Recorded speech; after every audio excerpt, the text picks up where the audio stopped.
Bapak, Ibu, dan saudaraku yang saya kasihi dalam Tuhan Yesus, kita akan masuk dalam pemberitaan firman Tuhan. Dan hari ini masih juga dilanjutkan oleh Bapak Pendeta Nathan Jurnawan. Minggu lalu saya bilang yang harus layani adalah Bapak Pendeta Jerry.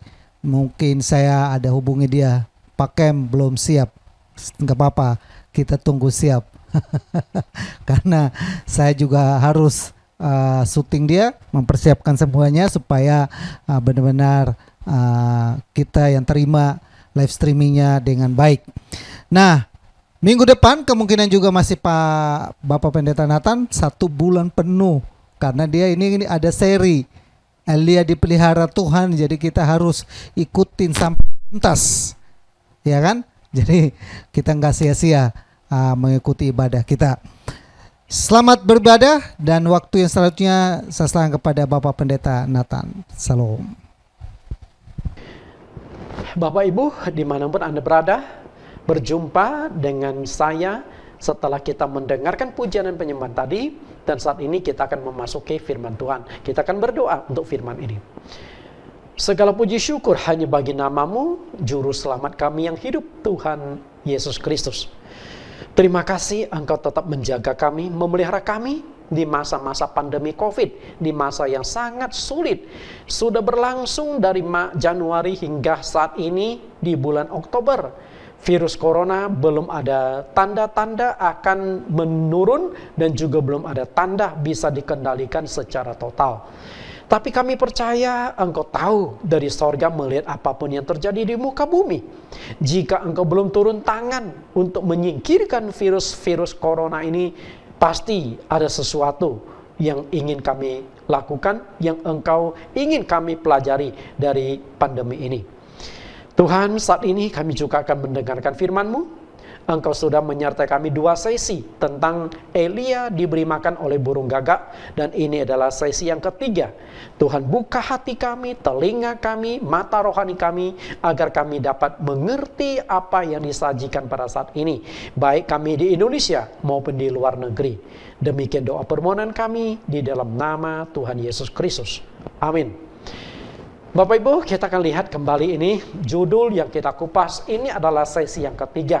Jadi ternyata dari 9 ayat ini di 1 Raja-Raja pasal 17 ayat 1 sampai ayat 39, setelah saya pelajari berkembang terus. Semakin banyak muncul kebenaran-kebenaran yang akhirnya bisa saya sampaikan kepada Bapak Ibu. Inilah firman Tuhan yang hidup. Semakin kita gali, semakin dalam, semakin banyak kebenaran yang kita temukan.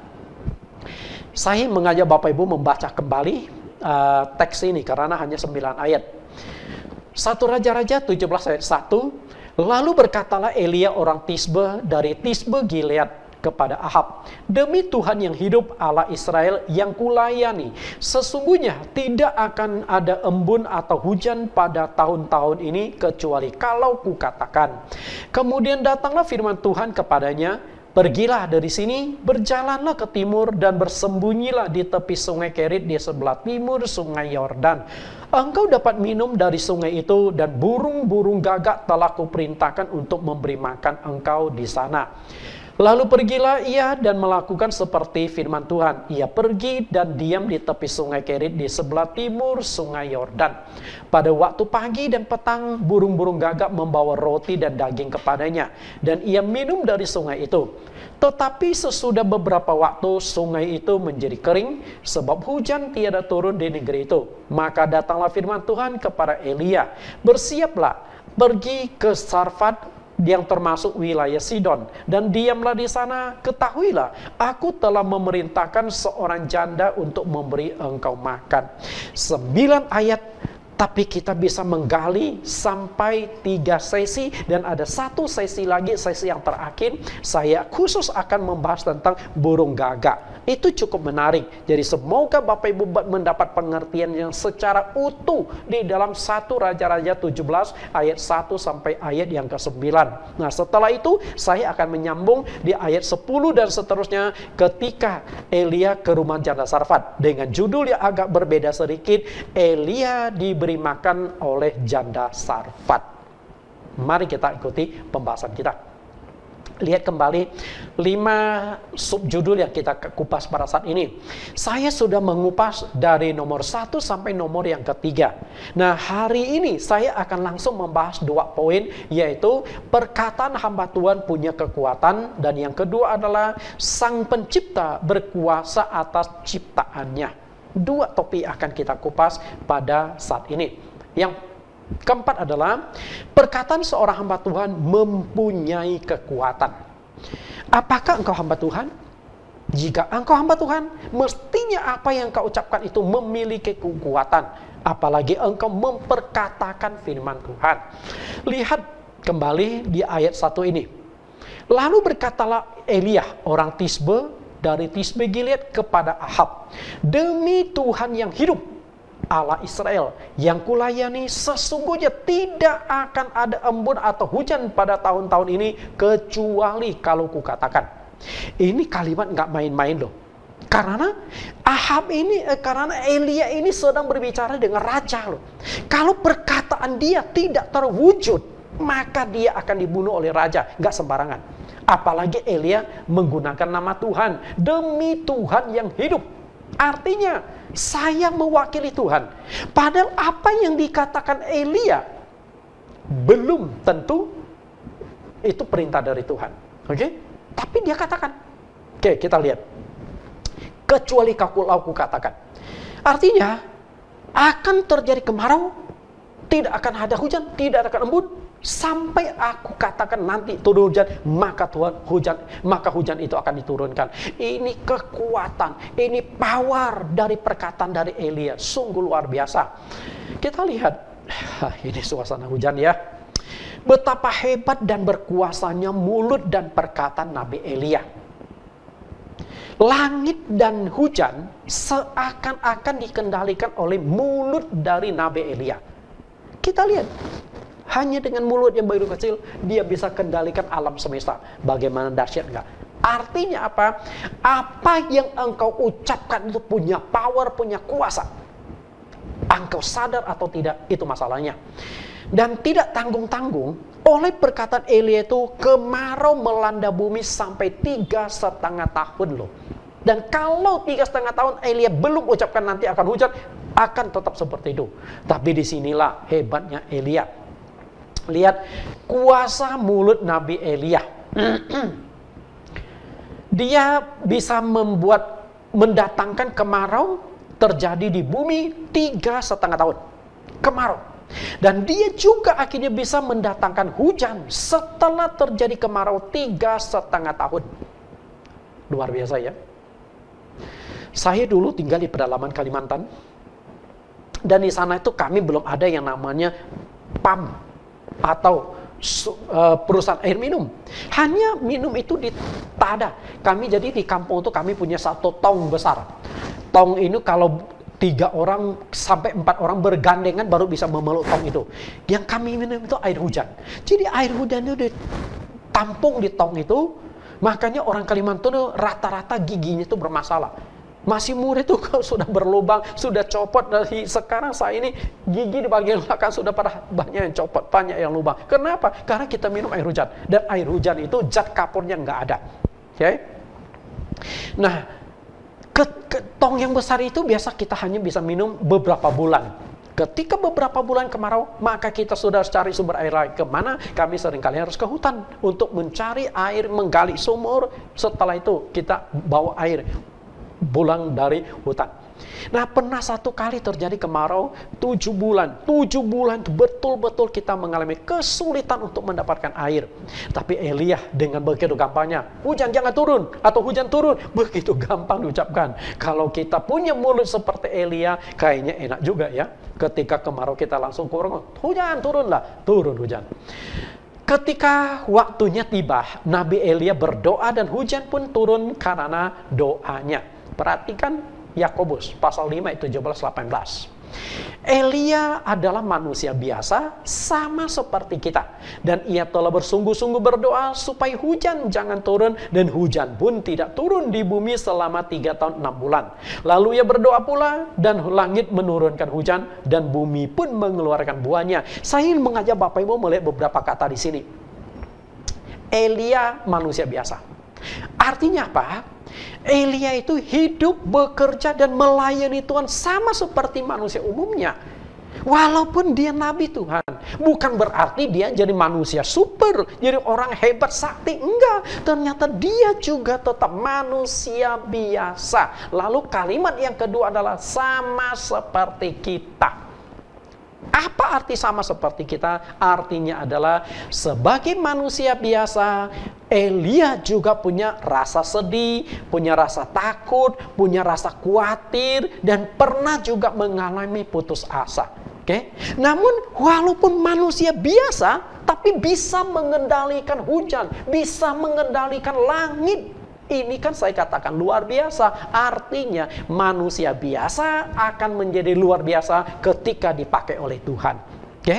Hari ini pun ketika engkau dipakai oleh Tuhan, engkau akan jadi manusia biasa, engkau akan berdampak, engkau akan berpengaruh kepada banyak orang. Masalahnya adalah engkau dipakai Tuhan atau tidak. Musa juga manusia biasa. Sebuah tongkat Musa, ketika tongkat itu di tangan Musa, dia hanya menjadi sebatang tongkat gembala. Tapi ketika tongkat itu berpindah ke tangan Tuhan, tongkat itu bisa membelah laut, tongkat itu bisa jadi ular, tongkat itu bisa melakukan banyak mujizat-mujizat lain. Itulah sebatang tongkat. Di tangan manusia begini, di tangan Tuhan begini. Sama juga Elia. Sebagai manusia biasa sama seperti kita, tapi ketika dipakai oleh Tuhan, dahsyat sekali nabi yang satu ini. Engkau mau dipakai oleh Allah luar biasa, jadilah alatnya Tuhan. Pernah satu kali sebagai manusia biasa, Elia begitu lemah, frustrasi, bahkan putus asa, sehingga dia ingin mengakhiri hidupnya. Saya ingin tunjukkan bagaimana lemahnya Elia dalam satu masa. Tapi walaupun dia lemah, Tuhan pakai secara luar biasa. 1 Raja-Raja pasal 19 ayat 4. Tetapi ia sendiri masuk ke padang gurun sehari perjalanan jauhnya, lalu duduk di bawah pohon arar.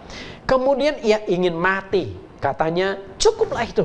Sekarang ya Tuhan, ambillah nyawaku, sebab aku tidak lebih baik daripada nenek moyangku. Perhatikan kata, kemudian ia ingin mati. Bagaimana frustrasinya orang ini. Dia bukan hanya stres, tapi benar-benar frustrasi, benar-benar putus asa. Apalagi nyawanya sedang terancam. Karena Isabel di ayat sebelumnya sudah katakan, hari ini kalau aku tidak membuat Nabi Elia punya nyawa seperti nyawa 450 Nabi Baal yang disembelih dia, inilah ancamannya begitu mengerikan. Dia ternyata takut juga. Karena apa? Dia manusia biasa kok. Takut mati kok. Takut sakit kok. Okay? Lalu bersungguh-sungguh berdoa. Jika kita perhatikan kalimat ini, ketika ia bertemu dengan Raja Ahab dan mengatakan bahwa tidak akan ada embun dan hujan di tahun-tahun ini, itu ternyata bukan perkataan Tuhan. Nangkap gak? Berarti ketika Elia ucapkan, saat itu dia belum berbicara dengan Tuhan.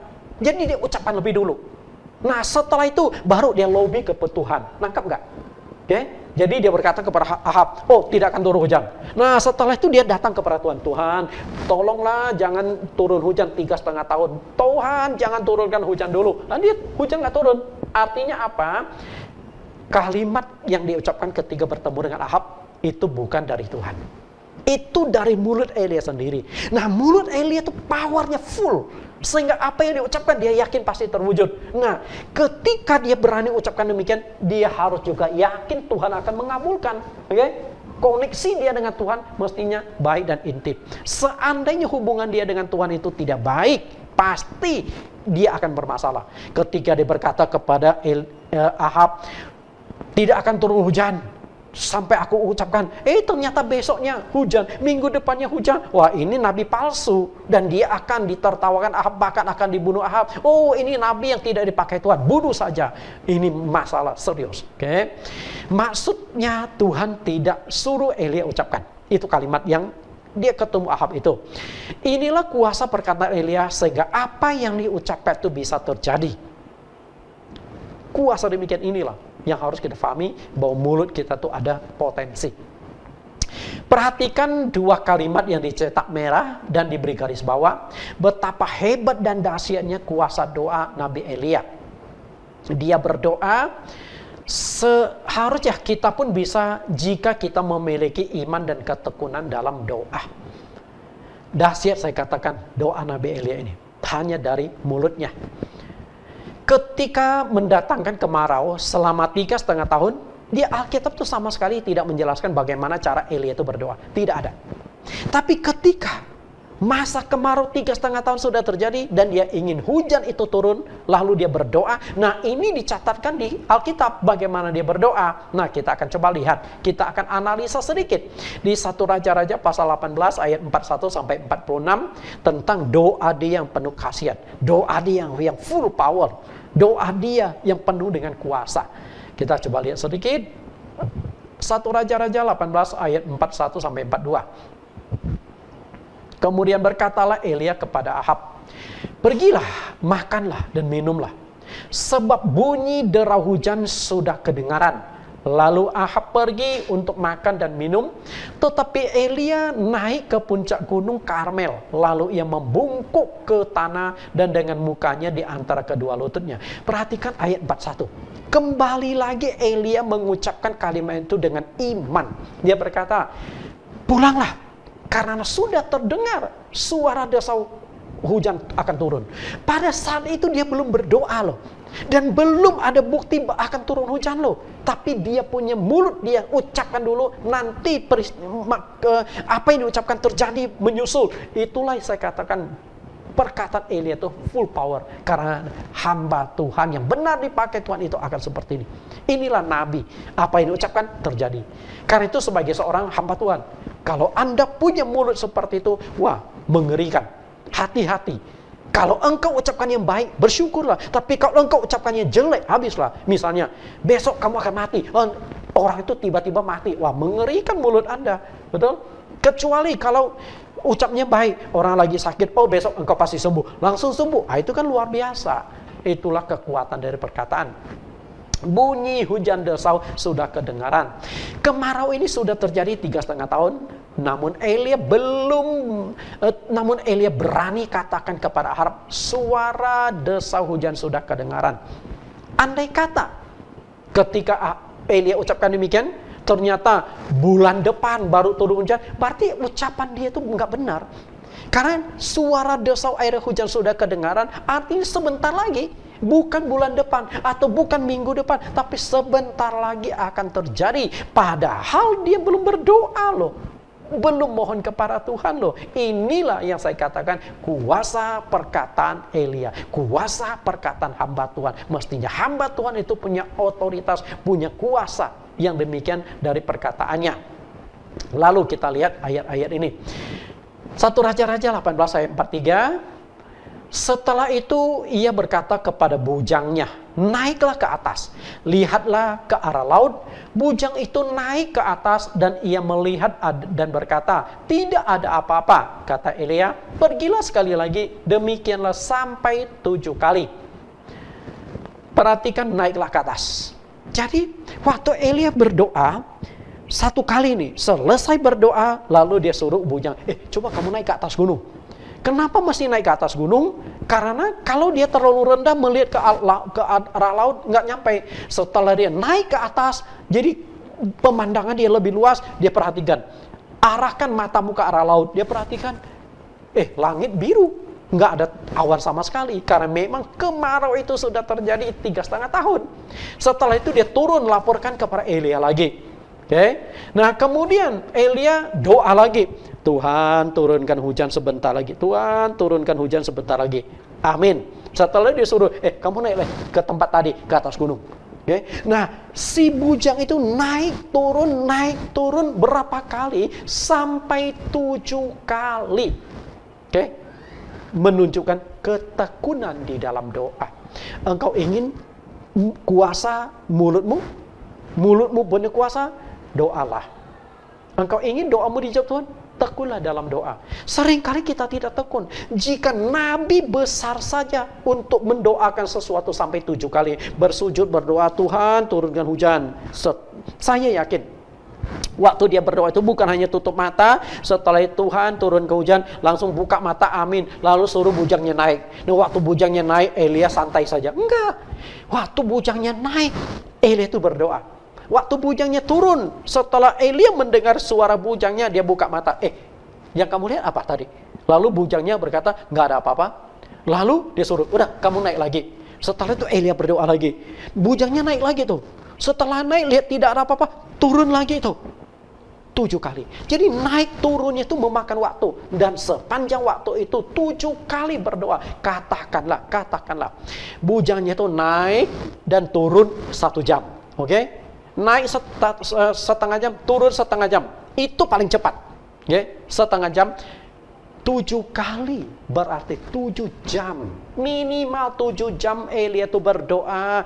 Dan satu hal yang dia doakan, hujan turun. Itulah ketekunan. Seringkali kita tidak menyadari bahwa ketekunan itu sangat menentukan jawaban atas doa-doa Tuhan. Tekun nggak engkau?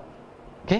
Kalau engkau tekun berdoa, 1 kali berdoa belum dikabulkan, 2 kali berdoa belum dikabulkan, sampai berulang kali, suatu saat Tuhan pasti jawab.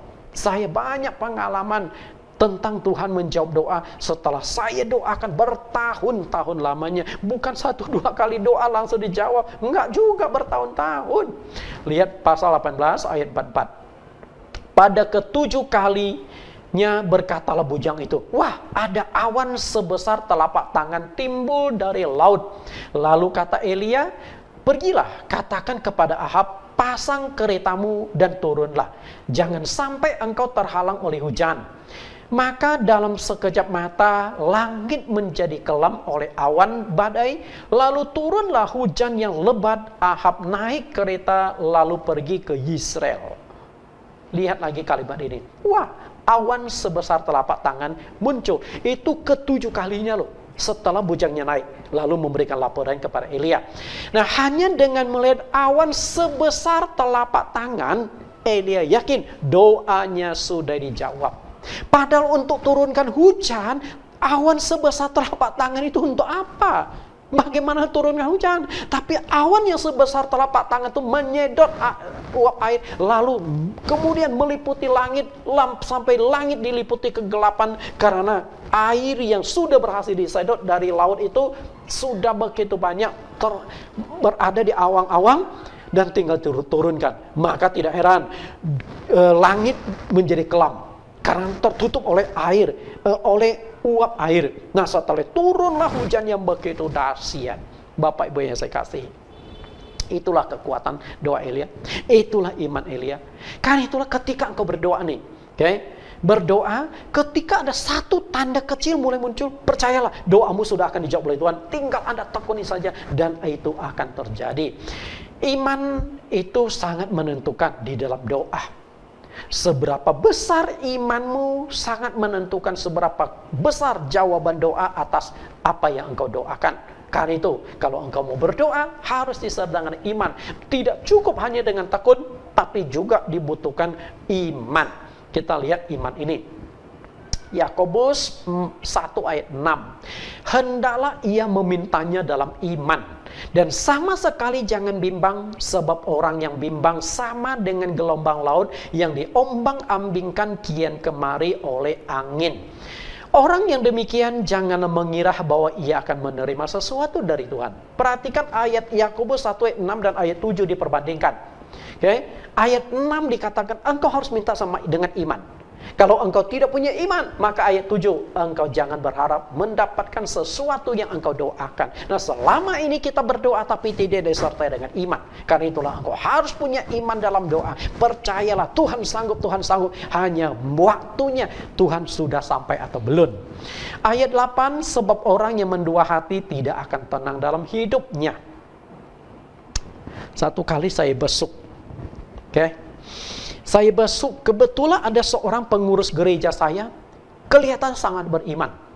Dia bercerita kepada orang yang sakit, kalau Tuhan menyembuhkan, tidak ada yang mustahil. Penyakit apapun bisa disembuhkan oleh Tuhan. Wah, saya pikir, pengurus saya yang satu ini hebat juga iman dia. Wah, promosi mujizat Tuhan dan sebagainya. Nah, kebetulan ibu ini sakitnya, dia cukup parah.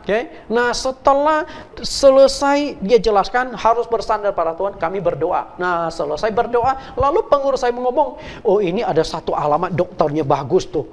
Untuk penyakit jantung, ibu kan lagi sakit jantung. Nah, berobat ke dokter ini, saya jadi bingung sendiri. Tadi katanya beriman. Oh, Tuhan sanggup menyembuhkan, bisa ganti jantung yang baru. Selesai berdoa, malah disodorkan satu alamat dokter jantung. Ini kan bingung nih gimana imannya. Oke? Jadi mendua hati ini. Antara mulut dengan hati itu beda. Nah, setelah itu masuk mobil, saya tegur pengurus saya gini, tadi Anda membangun iman ibu. Setelah iman ibu kepada Tuhan sudah terbangun, engkau hancurkan lagi. Dia masih nggak nangkap. Maksud Pak Pendeta, begini loh, engkau promosi kuasa Tuhan. Oh, ibu ini saya lihat imannya mulai tumbuh. Tapi setelah itu engkau tunjukkan, oh ini ada alamat dokter dan sebagainya. Betul, memang nggak salah kita berobat ke dokter, tapi jangan waktu yang sama engkau jelaskan. Jadi engkau naik, turunkan lagi. Oke, itu masalah iman. Berhati-hatilah dengan perkataan kita. Bercermin dari kasus Elia yang dia berkata, hujan jangan turun, tidak turun, dan hujan turunlah, dan hujan itu langsung turun. Perkataan Elia sebagai manusia biasa itu penuh dengan kuasa. Padahal dia manusia biasa. Demikian pula perkataan kita ada kuasa tanpa kita sadari. Mungkin kita sembarang ucap. Kadang-kadang ketika kita marah kepada orang lain, setan lo, jangan-jangan jadi setan benaran. Kita kepikir nggak? Kadang-kadang kita berkata kepada anak ketika kita lagi emosi nih. Kita sebagai umat Tuhan kepada anak, kamu berkata kepada bego lo, tolol lo, bodoh lo. Lama-lama anak kita jadi bego, tolol, bodoh semua. Betul? Kita nggak sadar. Yang kita ucapkan tuh ada kekuatan.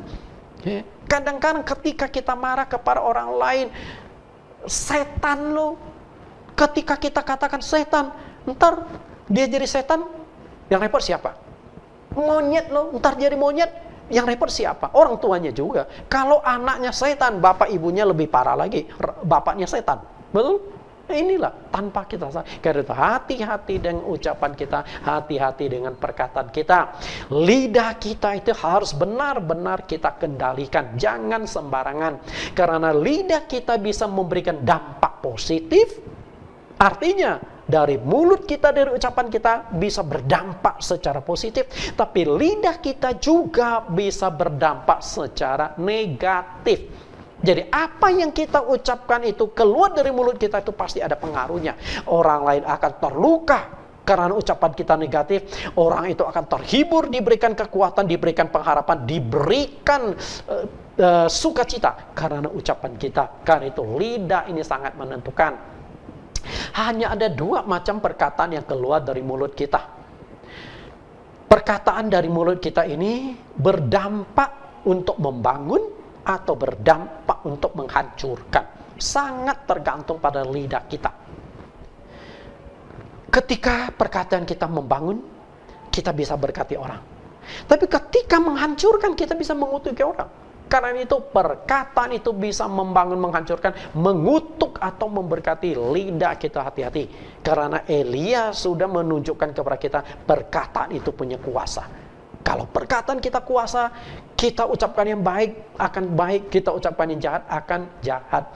Lihat perkataan, dampak dari perkataan kita. Di sini ada sebuah cerita, ada segerombolan kata.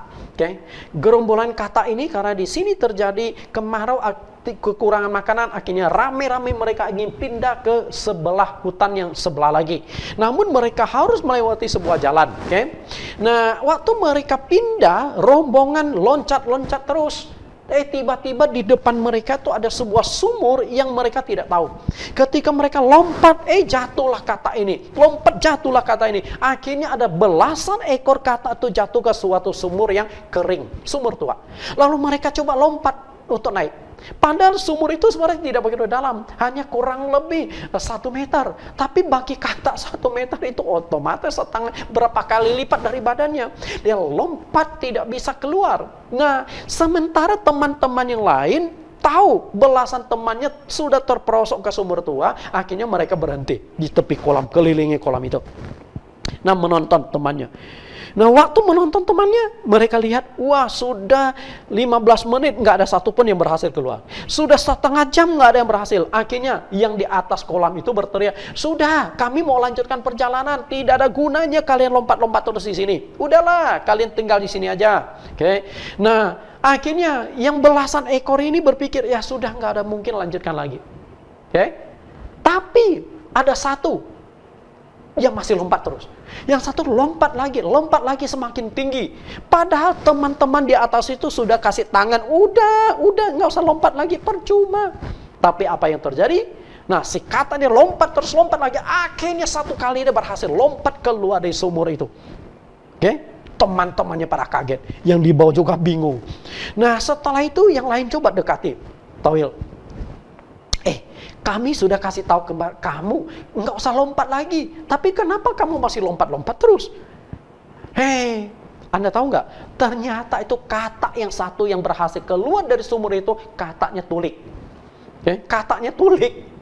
Jadi, waktu temannya dari atas sumur teriak, udah jangan lompat lagi, percuma buang tenaga. Nah, si kata tuli ini hanya melihat tangannya melambai-lambai tangan temannya, dia pikir kasih semangat, ayo terus lompat. Ya lompatlah sekencang-kencang, berhasil dia keluar. Sementara yang tidak tuli itu sudah mendengar, nggak ada gunanya lompat, mereka berhenti lompat. Sedangkan yang tidak mendengar, yang tuli ini berhasil lompat. Nah, sehingga dia memberikan kode dengan tangannya, oh kalian kan tadi memberikan semangat ke aku, maka aku lompat terus, aku semangat, berhasil aku keluar. Dari sini kita bisa melihat perkataan. Perkataan kita bisa menjatuhkan atau perkataan kita bisa membangkitkan. Untung si kata yang berhasil keluar itu tulik. Kalau tidak, dia juga akan sama seperti belasan yang lain, berhenti, putus asa, nggak mau lanjutkan lompat lagi. Nah, inilah yang harus kita renungkan dari perkataan kita. Perkataan kita bisa menghidupkan, perkataan kita juga bisa mematikan. Dan seorang hamba Tuhan jangan sembarang berbicara, karena perkataan itu punya kuasa. Amsal 18 ayat 20-21, perut orang dikenyangkan oleh hasil mulutnya. Tangkap nggak maksudnya? Perut orang dikenyangkan oleh hasil mulutnya. Berarti ini pasti jago negosiasi. Mungkin seorang sales nih, cocok nih. Jadi sales jago sales produk. Sehingga karena dia berhasil sales, tentu perutnya dikenyangkan. Artinya dia dapat duit. Lalu ia dikenyangkan oleh hasil bibirnya. Ayat 21, hidup dan mati dikuasai lidah, siapa suka menggemakkannya akan memakan buahnya. Amsal Salomo mengatakan lidah kita itu berbahaya. Hati-hati. Bisa berdampak positif seperti ayat 20, dari lidah engkau bisa menjual produk, engkau bisa sales, dan dari lidah engkau juga bisa menghancurkan sebuah produk orang lain. Bapak Ibu yang saya kasih, lidah. Karena itulah Tuhan Yesus ingatkan kepada kita. Ini Tuhan Yesus loh, oke? Matius 12 ayat 36-37, tetapi aku berkata kepadamu, setiap kata sia-sia yang kamu ucapkan harus dipertanggungjawabkan pada hari penghakiman. Karena menurut ucapanmu engkau akan dibenarkan, dan menurut ucapanmu pula engkau akan dihukum. Yesus ingatkan, oke? Setiap kata yang diucapkan sia-sia. Padahal kata sia-sia itu kita mungkin hanya ngerumpi gitu, berbicara hal yang biasa, harus dipertanggungjawabkan. Lalu bagaimana kalau kalimat itu engkau pakai untuk mengutuk orang, memaki orang, lebih lagi engkau harus bertanggungjawabkan. Apakah engkau sadar? Karena itulah saya tipe orang yang tidak mau banyak ngomong. Saya termasuk orang yang pendiam. Karena saya tahu ucapan saya ini bisa berdampak. Kalau nggak penting kita nggak usah ucapkan, cukup hanya Tuhan yang tahu. Ya? Karena itu di rumah semua saya orangnya agak pendiam. Bapak yang saya kasih, karena Tuhan berkata, apa yang engkau ucapkan harus dipertanggungjawabkan pada hari penghakiman. Menurut ucapanmu engkau dibenarkan, dan menurut ucapanmu engkau akan dihukum. Karena itu pakailah kata-kata kalimat yang baik untuk membangun, karena setiap ucapan kita itu harus kita pertanggungjawabkan. Karena itu Anda tidak bisa lari, menurut ucapanmu, menurut setiap kata sia-sia dipertanggungjawabkan. Oke. Kemudian bagian yang terakhir, bagian yang kelima, Sang Pencipta berkuasa atas segala makhluk ciptaannya. Kita lihat bagian ini, Tuhan bisa memakai manusia. Artinya, dia bisa memakai Elia sebagai nabi untuk melakukan banyak perkara-perkara besar dan ajaib. Menuntun bangsa Israel kembali mengenal Allah yang benar. Tuhan bisa memakai manusia, karena itu Anda jangan sombong. Kalau Anda tidak mau dipakai Tuhan, Tuhan bisa pakai orang lain. Jadi Tuhan gak tergantung kepada engkau. Kadang-kadang kita di gereja tuh merasa punya hebat. punya kuasa. Kalau nggak ada aku, gereja ini nggak bisa maju. Begitu sombongnya. Apalagi kalau sampai ada yang menghambat hamba Tuhan. Hamba Tuhan punya ide ini, punya rencana ini, tidak didukung. Engkau bisa disingkirkan oleh Tuhan karena merintangi pekerjaan Tuhan. Karena itu, saya paling wanti-wanti kepada pengurus gereja saya. Semua program saya kalau untuk kemajuan gereja kalian harus mendukung. Kalau kalian tidak mendukung, jangan sampai Tuhan yang turun tangan. Sehingga kalau engkau tidak mau dipakai Tuhan, maka Tuhan bisa memakai orang lain. Bapak Ibu yang saya kasihi, kemudian bukan hanya manusia lalu burung. Gagak dipakai dan dikendalikan sepenuhnya oleh Allah untuk memberi Elia makan waktu terjadi kemarau. Manusia dipakai Tuhan sudah banyak. Karena Tuhan bisa berhubungan dengan manusia. Tapi ketika hewan-hewan ciptaan dipakai oleh Tuhan untuk tujuan Tuhan, nah itu masih langka. Kita lihat pakai burung. 1 Raja-Raja 17 ayat 4, engkau dapat minum dari sungai itu, dan burung-burung gagak telah kuperintahkan untuk memberi makan engkau di sana. Burung gagak. Dalam dunia nyata, manusialah yang memelihara dan memberi makan kepada burung, termasuk burung-burung gagak. Betul? Coba kita lihat. 99% manusia yang pelihara burung. Manusia yang pelihara hewan. Oke? Tapi bagaimana dengan kasus Elia? Nah, kasusnya unik. Namun yang terjadi dengan Elia itu mungkin cocok dibuatkan film oleh perusahaan Walt Disney. Karena perusahaan perfilman Walt Disney ini suka mengangkat dunia flora dan dunia fauna. Banyak hewan-hewan yang diangkat. Tikus diangkat jadi film, kemudian hewan-hewan lain, anjing diangkat jadi film. Memang itu jagonya perusahaan Walt Disney. Walt Disney ini yang Donald Bebek dan lain sebagainya, itu mereka yang hidupkan. Nah, kemudian burung yang pelihara manusia itulah yang langka. Kalau dibuat film kayaknya menarik juga ya. 1 Raja-Raja 17 ayat 4 sampai 6 kita akan lihat poin pentingnya di sini. Burung-burung gagak telah kuperintahkan untuk memberi engkau makan di sana. Ini perkataan Tuhan di ayat yang keempat, oke? Baru janji Tuhan. Elia, engkau pergilah ke tepi sungai Kerit dan sembunyi di sana. Burung-burung gagak aku kuperintahkan untuk memberi engkau makan. Dan waktu Tuhan berkata demikian, saya tidak tahu bagaimana reaksi Elia. Gimana caranya ya? Suruh burung datang antar makanan kepada aku. Saya sebagai manusia, saya nggak pernah bisa bicara sama burung. Saya nggak tahu Elia bingung apa enggak. Tapi di sini tidak menceritakan Elia bingung atau bertanya caranya gimana Tuhan. Tidak. Kayaknya Elia itu memahami betul Sang Pencipta pasti berkuasa atas ciptaannya. Sang Pencipta pasti bisa memakai ciptaannya. Itu saja yang Elia percaya dan yakini. Dan akhirnya apa yang terjadi? Betul. Setelah Elia pergi ke Sungai Kerit dan mulai sembunyi ke sana, dan besoknya pagi-pagi datanglah segerombolan burung membawa daging dan juga membawa roti. Elia pertama kali mendapat kiriman dari burung. Pasti saya juga yakin takjub. Luar biasa Tuhan yang aku layani. Sampai burung pun bisa dipakai untuk tujuan dia. Oke? Saya yakin Elia pasti terbengong-bengong. Nah, di sini memberikan satu pengajaran kepada kita. Janji Allah adalah ya dan amin. Kalau dia sudah berjanji begini, percayalah Tuhan pasti menggenapi janjinya. Walaupun bagi kita tuh nggak masuk akal. Sama juga Elia. Ketika Tuhan berjanji, aku sudah perintahkan burung-burung untuk memberi engkau makan. Itu nggak masuk akal di otaknya Elia. Bagaimana masuk akal? Bagaimana burung bisa antar ke makanan kepada dia? Tapi kalau Tuhan sudah berjanji, itu janjinya ya dan amin, dia akan tetapi. Karena itulah Mazmur 12 ayat 7, Raja Daud yang sering kali berhubungan dengan Tuhan juga sudah sering kali menerima janji-janji Tuhan, dan satu demi satu janji Tuhan ditepati. Makanya dia ungkapkan di Mazmur 12 ayat 7, janji Tuhan adalah janji yang murni. Artinya tidak terkontaminasi. Kalau Tuhan berjanji, murni. Apa yang dijanjikan Tuhan? Bukan diimbangi hal lain. Bagaikan perak yang teruji, akhirnya tidak ada suatu janji Tuhan yang tidak ditepati. 7 kali dimurnikan dalam dapur peleburan di tanah. 7 kali dimurnikan. Artinya kalau Tuhan sudah berjanji, peganglah janji Tuhan itu. Pasti Tuhan akan menggenapinya. Lihat ayat yang ke-6. Pada waktu pagi dan petang, burung-burung gagak membawa roti dan daging kepadanya. Dan ia minum dari sungai itu.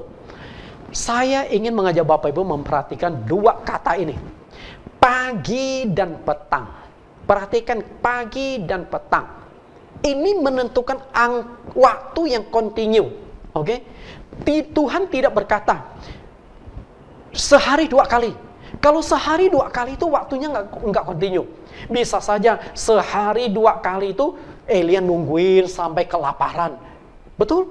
Tapi Elia sudah tahu jam sekian makanan pasti datang. Jadi dia tenang. Oke? Pagi dan petang.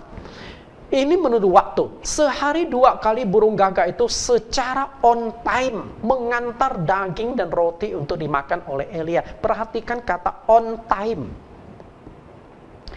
Burung-burung itu bukan hanya 1-2 hari mengantar roti dan makan dan daging, melainkan dalam jangka waktu tahunan. Tadi saya sudah katakan terjadi kemarau 3,5 tahun. Nah, saya tidak tahu persis berapa lama Elia tinggal di tepi sungai Kerit dan berapa lama dia tinggal di rumah janda Sarfat. Karena hanya 2 tempat yang ditinggali oleh Elia. Kalau dibagi 2 berarti 1 tahun lebih, 1,7 bulan, 7 tahun. Okay? Karena itu coba Anda hitung sendiri, 3,5 tahun dibagi 2. Okay? Intinya di sana. Artinya mencapai angka tahunan setiap hari, setahun 365 hari secara rutin, pagi petang burung itu pasti datang. Okay? Nah, saya ingin memberikan satu pengajaran. Allah itu tipe yang on time. Jika burung saja bisa on time, kita manusia yang diciptakan melebihi burung tidak bisa on time, itu tanda tanya. Nah, bagaimana Anda sebagai seorang jemaat ketika ke gereja? On time nggak? Seringkali kita waktu ke gereja, khotbah sudah berlangsung setengah jam, Anda baru nongol. Setelah nongol, duduk paling depan lagi. Nggak tahu, kok nggak ada perasaan seji-sejinya atau perasaan segannya gitu. Oke? Bagaimana dengan kita? Kadang-kadang itu menunjukkan iman kita, menunjukkan hubungan kita dengan Tuhan. Jangan jauh-jauh. Ketika engkau ingin menghadap presiden, katakanlah presiden mengundang Anda jam 10 pagi akan ketemu presiden. Anda berani datang jam 10 lewat?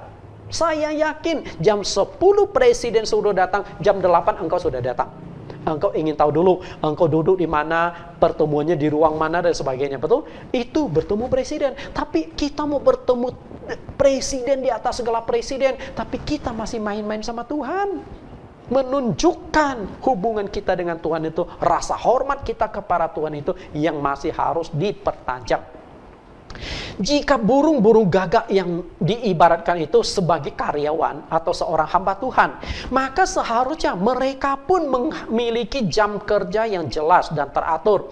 Jika burung saja memiliki disiplin kerja yang tinggi, seharusnya manusia yang melebihi burung-burung itu punya disiplin kerja yang lebih tinggi. Kalau jam kantor, dia kerja jam kantor. Jangan kita buang waktu. Continue disiplin. Sebagai seorang Kristen, kita punya karyawan, kita harus lakukan. Katakanlah engkau punya bos, kebetulan bos engkau Kristen, satu gereja lagi. Bukan berarti engkau boleh seenaknya. Bos ya tetap bos, karyawan tetap karyawan. Bukan pakai alasan, oh bos saya itu satu gereja dengan saya, maka saya seenaknya masuk kantor. Tidak. Disiplin, jam kerja, tetap jam kerja. Ini pengajaran ini sangat penting dari burung itu. Burung gagak membawa roti dan daging. Bapak Ibu, burung gagak itu makan berbagai macam barang. Banyak jenis makanannya, tetapi ada 4 jenis makanan yang paling disukai oleh burung gagak. Yang pertama itu adalah kacang tanah. Gagak paling doyan dengan kacang tanah. Itu kalau dikasih kacang tanah, oh luar biasa, lahap sekali. Yang kedua adalah buah-buahan.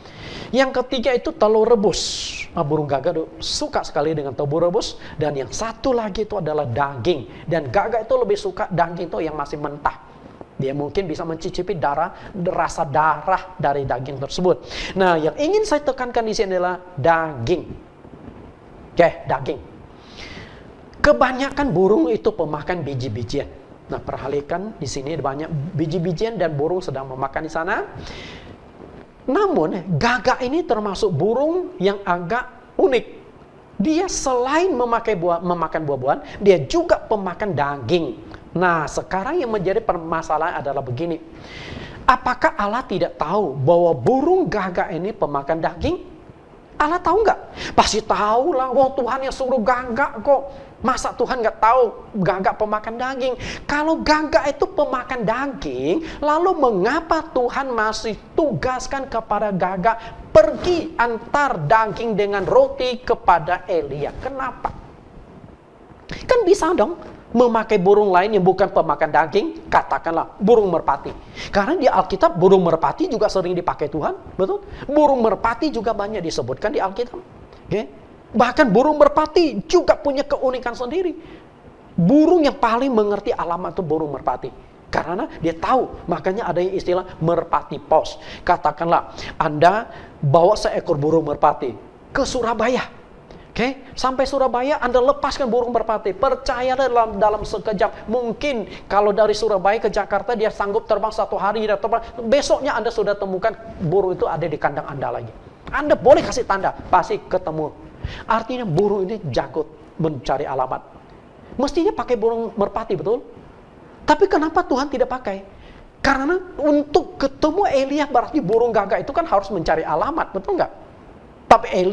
Tapi burung merpati itu yang jago cari alamat. Nah, ada satu rahasia yang ingin Tuhan sampaikan. Kenapa dia pakai burung gagak? Padahal burung gagak pemakan daging. Kenapa Tuhan memakai burung pemakan daging untuk mengantar daging kepada Elia? Bukan memakai burung yang memakan biji-bijian atau memakan buah-buahan. Kan aman dong. Dia nggak tertarik pada daging. Hanya tugasnya mengantar aja tiap hari, betul? Nah, saya ingin menyampaikan satu rahasia kepada Anda. Burung gagak adalah pemakan daging. Seharusnya jatah tiap pagi dan petang untuk Elia habis dimakan oleh burung itu. Nangkap nggak? Nangkap nggak filosofi ini? Seharusnya daging itu habis dimakan burung sebelum sampai ke tangan Elia. Tapi daging itu utuh sampai di tangan Elia. Artinya apa?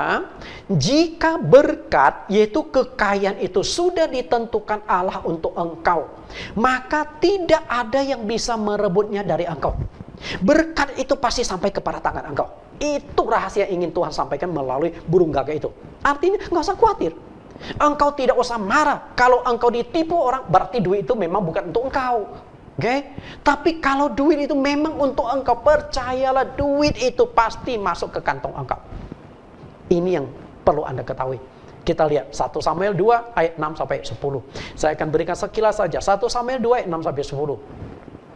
Ayat 6, Tuhan mematikan dan menghidupkan, Ia menurunkan ke dalam dunia orang mati dan mengangkat dari sana. Artinya adalah dari kita lahir sampai kita mati, kita itu ada di tangan Tuhan.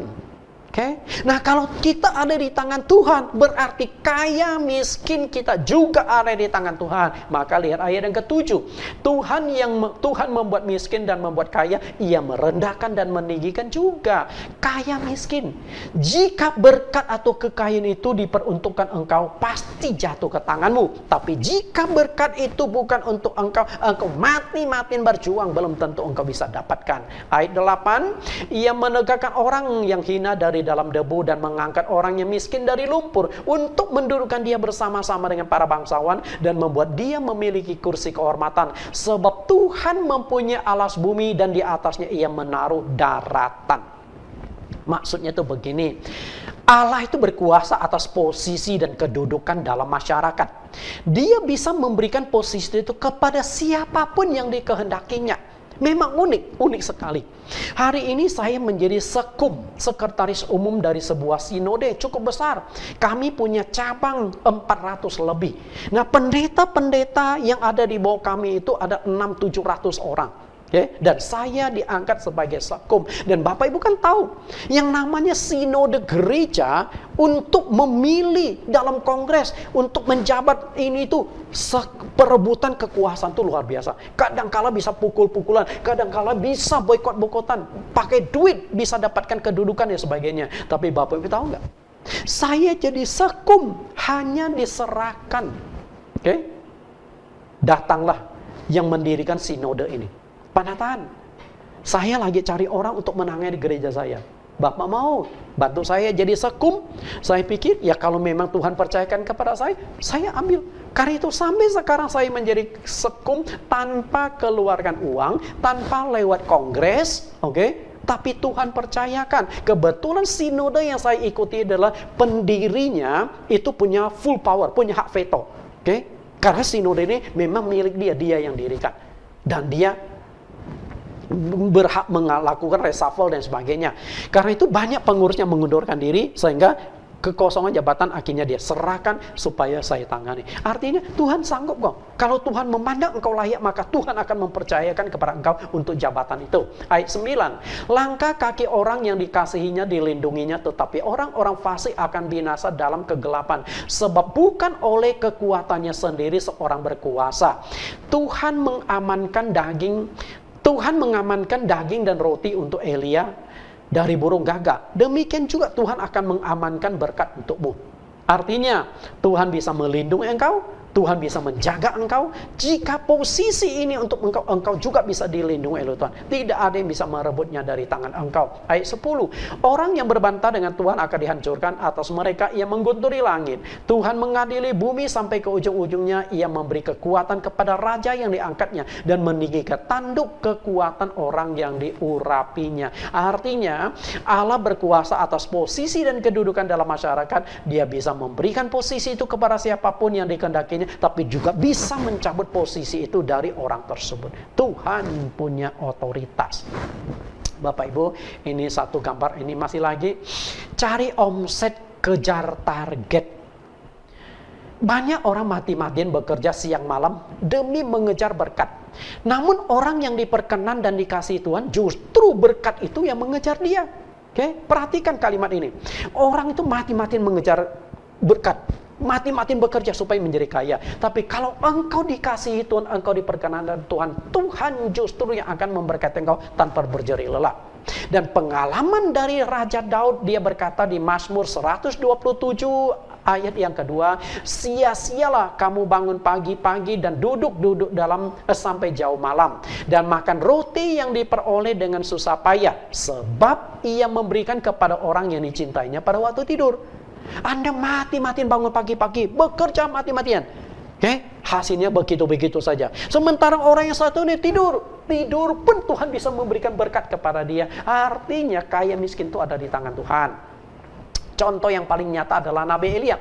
Berkat Tuhanlah yang menghampiri Elia, tanpa dia bersusah payah bekerja. Setiap pagi dan petang berkat datang. Setiap pagi dan petang burung gagak disuruh mengantarkan makan untuk Elia. Elia tinggal menunggu. Demikian pula kalau hidupmu diperkenan Tuhan, hidupmu menyenangkan Tuhan, Tuhan akan membuat berkat itu yang mengejar Anda. Berkat itu yang datang kepada Anda. Setiap pagi dan petang burung itu membawa roti dan membawa daging. Demikian pula kalau Tuhan berkenan atas hidupmu, saya ingin katakan, wah, hidupmu pasti enak.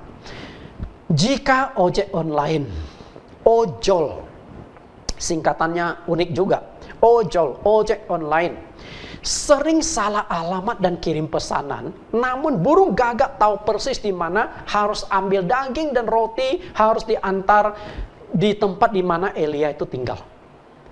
Namanya ojol itu masih suka sering alamat.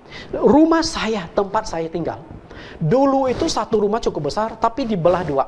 Nah, sebelahnya dijual kepada orang lain, ukurannya agak kecil. Nah, saya tempatnya agak besar ini. Dan masalahnya adalah nomornya sama. Jadi, Jalan Garuda, Gang Mangga, nomor 14. Dan ternyata nomor 14 itu tidak dibuat 14A, 14B, enggak ada. Nomor 14. Dan akibatnya apa? Seringkali ojek online itu bermasalah terus. Kadang-kadang beberapa kali loh, dia antar kiriman pesanan makanan, yang pesan tuh tetangga saya. Nah, lalu tukang ojek ketok, Saya nggak banyak tanya karena kesibukan. Setelah itu, Pak, ada kiriman alamat ini mana? Saya ngomong, oh benar.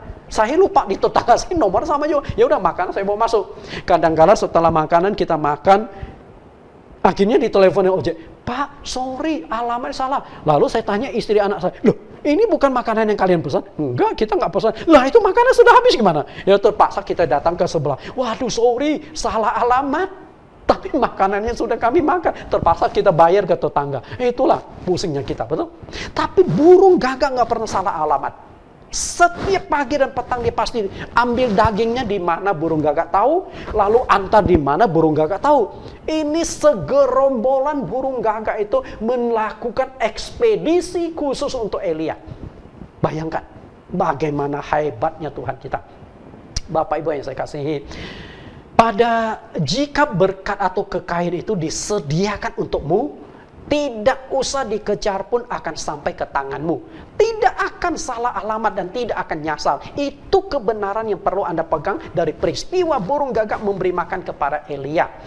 Bapak Ibu, saya ingin menceritakan sedikit hal yang sangat menarik. Pada bulan Maret 2020, ini masa pandemi COVID, okay? Di mana ekonomi goncang. Tapi saya dipertemukan dengan sebuah yayasan kemanusiaan dari luar negeri. Nah, yayasan kemanusiaan ini memiliki dana yang cukup besar. Dia berkata, itu pun kebetulannya adalah ketua yayasan untuk Asia Pasifiknya, kebetulan dia ada proyek di Indonesia. Dia tinggal di Singapura. Dan akhirnya waktu itu dia mau pulang ke Singapura, ternyata nggak bisa. Karena kalau dia pulang ke Singapura akan dikurung 14 hari gara-gara COVID ini. Padahal dia penduduk Singapura. Dan akhirnya tinggallah di Indonesia. Nah, selama tinggal di Indonesia, dia nginep di hotel di daerah Pluit. Okay? Di daerah Pluit, dia nginep di hotel itu mulai dari bulan Maret sampai Oktober sampai sekarang. Dia belum pernah pulang. Berapa bulan nginep di hotel. Nah, sehingga saya bisa dipertemukan dengan dia, berkenalan dengan dia, lalu dia jelaskan, oh, kita punya, bukan dia tawarkan, tapi ada orang yang menceritakan kepada saya, lalu saya menemui beliau. Saya ngomong, kita nih butuh dana untuk kegiatan pelayanan dan sebagainya, dan macam-macam lah. Akhirnya dia ngomong, oke, kami punya dana kemanusiaan. Tapi untuk bisa dapatkan dana ini, tidak boleh bicara politik dan agama. Ini murni kemanusiaan. Dan tidak memandang agama apapun. Dana ini untuk semua manusia, tanpa membedakan suku, bangsa, bahasa, dan agama. Dan tidak berbicara politik. Namun untuk mendapatkan dana ini, engkau harus mencari sebuah perusahaan. Karena dana itu harus didropkan perusahaan. Karena dana itu bukan dana kecil. Okay? Nah, dana masuk ke perusahaan, lalu perusahaan itu harus mendirikan yayasan. Nah, yayasan inilah yang harus melakukan aksi kemanusiaan. Jadi alurnya begini. Akhirnya saya mencari sebuah perusahaan. Saya ketemu perusahaan ini. Dan ternyata perusahaan ini untuk dapatkan dana itu harus melakukan TTM. Singkatan dari Tabletop Meeting. Dan biaya tabletop meetingnya juga nggak murah. 2,2 juta US dollar. Dan TTM-nya, tabletop meeting, itu juga bukan dilakukan di Indonesia. Bukan notaris, tapi di Singapura. Dan akhirnya, artinya perusahaan ini harus keluarkan 2,2 juta US dollar. Kalau dikurskan kurang lebih 30 miliar. 30 miliar untuk mencairkan dana kemanusiaan. Kalau untuk mencairkan saja dibutuhkan 30 miliar, dana induknya berapa besar? Dan akhirnya setelah saya tahu dana itu bisa sampai ratusan miliar, bahkan sampai triliunan, baru saya tahu, oh, TTM 2,2 juta itu sebenarnya kecil. Okay. Nah, tapi bisa juga ada solusi lain. Engkau tidak usah membuat TTM, mengeluarkan dana untuk TTM, tapi engkau cukup mendapatkan semacam surat dari bank, namanya BCL, Bank Capability Letter. Kalau engkau bisa mendapatkan BCL dari bank, maka 2,2 juta ini ada bank di China yang akan menalangi dulu. Sampai dana itu keluar, maka dana itu bisa dikembalikan. Dan itu nggak mudah, Bapak Ibu. Nah, kemudian harus ada yayasan yang mendampingi perusahaan ini. Jadi perusahaan setelah mendapatkan dana ini boleh dipakai perusahaan untuk mengembangkan usahanya, tapi setelah itu harus disisihkan keuntungan sebagian, kemudian disalurkan ke kemanusiaan. Tapi ingat loh, dana ini harus dikembalikan. Jadi setelah perusahaan itu dapatkan dana ini, lalu dana ini dipakai 5 tahun, harus dikembalikan tanpa bunga dan enggak dipungut bunga. Nah, dikembalikan. Nah, kalau belum bisa, jadi 10 tahun dan 15 tahun dan seterusnya. Sampai suatu saat akan ditarik kembali oleh yang menyalurkan dana ini. Nah, waktu saya ketemu demikian, saya jelaskan kepada pengurus gereja saya, mereka katakan kepada saya, jangan percaya Pak Nathan, itu penipuan. Jangan percaya yang bohong-bohong ini. Ya udah, saya nggak mau banyak cerita. Kemudian saya coba jelaskan juga kepada pendeta yang lain. Oh, ini ada dana yang bisa gereja manfaatkan. Kalian mau nggak? Tapi prosedur begini-begini. Langsung mereka ngomong, Pak, jangan mimpi siang bolong. Nggak mungkin terjadi. Jangan percayalah.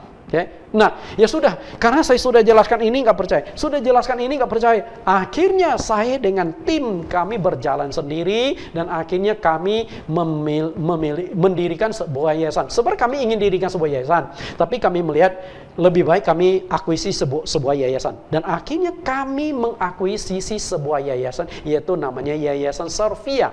Yayasan ini sudah berdiri kurang lebih 30 tahun. Dan yayasan ini punya sekolah luar biasa. Dan akhirnya kami akuisisi yayasan ini. Dan yayasan inilah kami ajukan untuk mendapatkan dana itu. Nah, dari sini saya belajar satu hal. Kalau dana itu memang Tuhan mau memberikan kepada kami, percayalah suatu saat Bapak Ibu akan melihat bahwa memang tidak ada yang mustahil bagi Tuhan. Tuhan bisa pakai burung mengantarkan makanan, mengantarkan roti, dan juga daging, tidak menyasar ke tempat lain. Artinya kalau berkat ini, uang ini memang diperuntukkan untuk saya, untuk tim saya, untuk kami pakai untuk kemanusiaan, maka tidak ada yang mustahil bagi Tuhan. Kami dirindu untuk bisa mendirikan rumah jompo, kami rindu untuk mendirikan panti asuhan, kami rindu untuk mendirikan sekolah-sekolah, kami rindu untuk mendirikan rumah sakit dan berbagai macam kegiatan kemanusiaan. Kalau Tuhan memang percayakan dana itu kepada kami, tapi saya sangat yakin bahwa Tuhan menghendaki hal tersebut. Karena itu, hari ini kita sudah belajar dari Elia diberi makan oleh burung gagak. Nah, nanti pertemuan yang satu lagi saya akan mengupas tentang Elia diberi makan oleh satu lagi adalah tentang burung gagaknya. Kenapa? Dari begitu banyak jenis burung, Tuhan memakai burung gagak. Kenapa nggak pakai burung-burung yang lain? Nah, ini ada hal yang sangat unik yang ingin saya gali kepada Anda. Sehingga Elia diberi makan burung gagak itu ada 4 kali pertemuan. Semoga seluruh jemaat CMC GCC dan juga GBI Double C diberkati oleh kebenaran firman Tuhan. Dan setiap orang yang mendengar baik di Indonesia maupun di luar negeri diberikan pengertian dan juga menemukan sesuatu rahasia dari firman Tuhan. Tuhan Yesus memberkati. Kita tundukkan kepala kita berdoa. Tuhan dan Juru Selamat yang hidup, terima kasih Engkau sudah menyertai kami. Kami sudah belajar topik ini 3 kali. Elia diberi makan oleh burung gagak, dan ada satu topik lagi yang akan kami kupas, yang akan kami sambung. Tuhan sertai kami sampai kami bisa menyelesaikan seluruh topik ini, sehingga kami memiliki pengertian yang jelas akan perikop ini, dan kami dikuatkan iman kami dibangun, sehingga kami semakin percaya, beriman, bersandar kepada Engkau sebagai Tuhan dan Juru Selamat kami, pemelihara hidup kami, pelindung kami. Terima kasih Tuhan. Dalam nama Yesus Kristus kami telah berdoa. Ya, Bapak Ibu dan saudaraku yang saya kasihi, kita sudah mendengarkan kebenaran firman Tuhan. Saya percaya Bapak Ibu yang ada di rumah sana, saya ada di rumah sini, kita semua sudah diberkati melalui kebenaran firman Tuhan hari ini. Saya pribadi dan juga semua pengurus dan jemaat di GBI Double C Latumentan mengucapkan terima kasih kepada Bapak Pendeta Nathan Jurnawan buat pelayanan firman Tuhannya hari ini, Pak. Kami semua diberkati. Kami adalah hamba Tuhan yang juga memiliki perkataan yang kuasa. Hati-hati dengan perkataan kita punya kuasa. Ya, Elia adalah manusia biasa, tapi dia ditolong oleh Tuhan. Dia zaman dulu ternyata saudara Gojeknya pakai burung gagak, kirim makanan buat Elia. Amin ya. Kita semua diberkati Tuhan. Ya, kita akhiri ibadah kita, dan Bapak Ibu yang mau memberikan persembahan di nomor rekening yang sudah tertera di layar yang ada.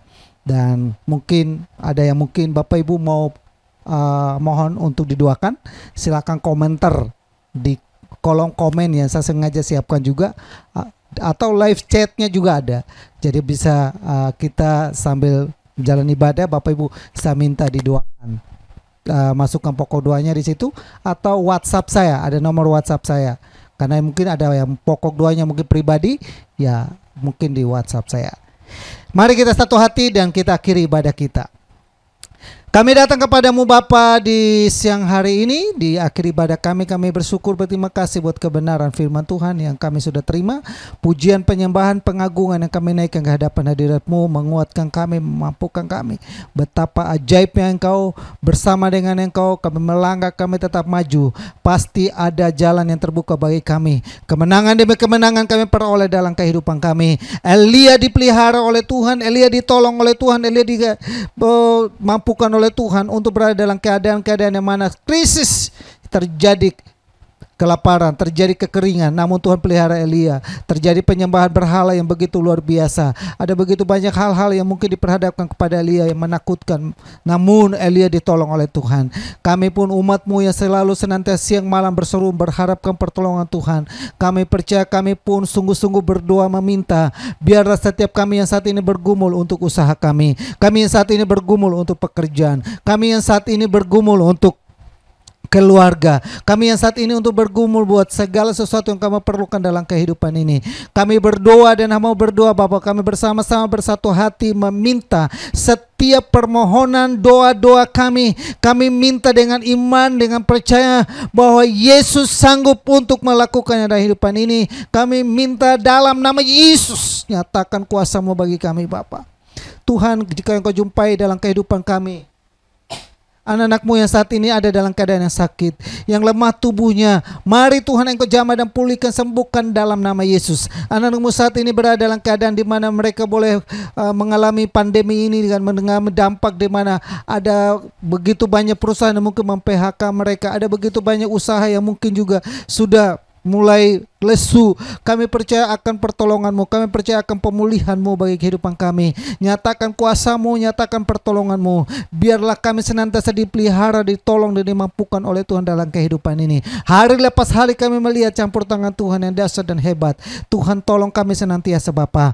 Berkati anak-anak-Mu, orang tua yang ada di GBI Double Silatu Menten, maupun orang tua yang menyaksikan kami hari ini. Tuhan tolong mereka dalam usia yang lanjut. Biarlah kasih-Mu, kemurahan-Mu, anugerah-Mu selalu melimpah dalam kehidupan mereka.